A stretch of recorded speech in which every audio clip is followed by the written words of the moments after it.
यानी मार्केट में अधिक लिक्विडिटी नहीं होती है, तो मार्केट में स्मार्ट मनी का एक छोटा सा ऑर्डर भी प्राइस को बहुत ज्यादा इंपैक्ट कर देता है। ऐसा हमें अक्सर स्मॉल कैप स्टॉक्स में देखने को मिलता है।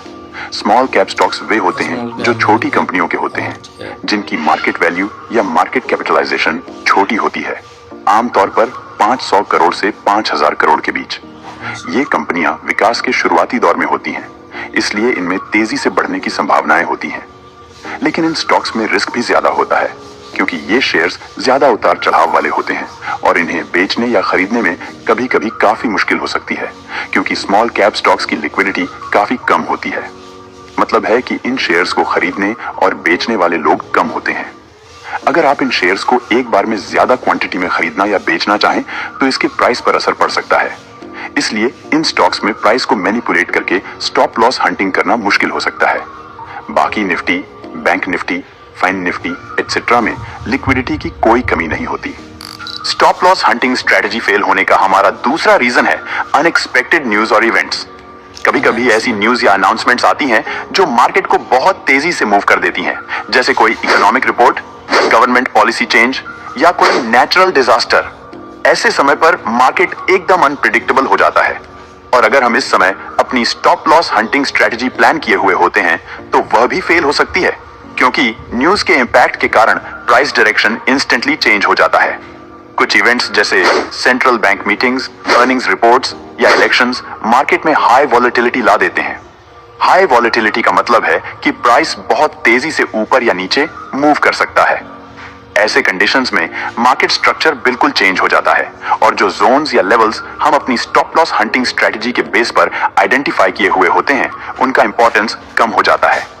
इस वजह से हमारी स्टॉप लॉस हंटिंग स्ट्रेटजी काम नहीं कर पाती है। दोस्तों, अगर आप स्टॉक मार्केट पर इंपैक्ट डालने वाली न्यूज कैसे ट्रैक करें, इस पर डेडिकेटेड वीडियो चाहते हैं तो कमेंट करके जरूर बताइए। स्टॉप लॉस हंटिंग के फेल होने का हमारा तीसरा रीजन है strong market trend. Strong market trend तब होता है जब प्राइस कंटिन्यूअसली एक डायरेक्शन में मूव कर रही हो, चाहे वो ऊपर की तरफ हो बुलिश ट्रेंड या नीचे की तरफ हो बियरिश ट्रेंड।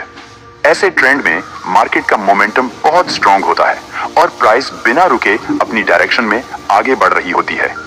जब मार्केट का ट्रेंड स्ट्रॉन्ग होता है तो प्राइस में बहुत ज्यादा प्रेशर देखा जा सकता है, जिससे स्ट्रॉन्ग मार्केट ट्रेंड के दौरान हमारी stop loss hunting strategy fail होने का चांस बढ़ जाता है।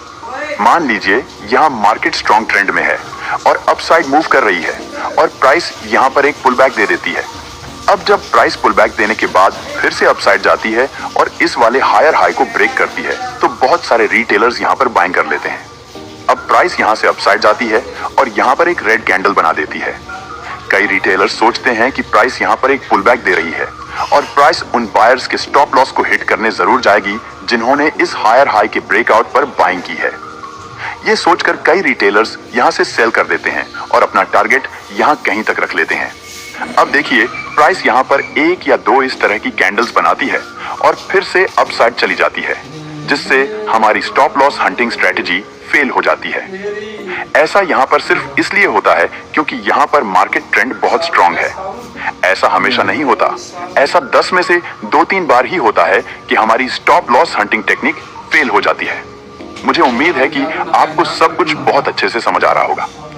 दोस्तों, अगर आपने अभी तक हमारे चैनल को सब्सक्राइब नहीं किया है तो चैनल को सब्सक्राइब जरूर कर लीजिए, क्योंकि अभी बहुत सी एडवांस वीडियोस आने बाकी हैं। हमारी स्ट्रेटजी फेल होने का चौथा रीजन है लैक ऑफ लिक्विडिटी। अगर मार्केट में लिक्विडिटी कम है तो प्राइस एक नैरो रेंज में मूव कर सकता है।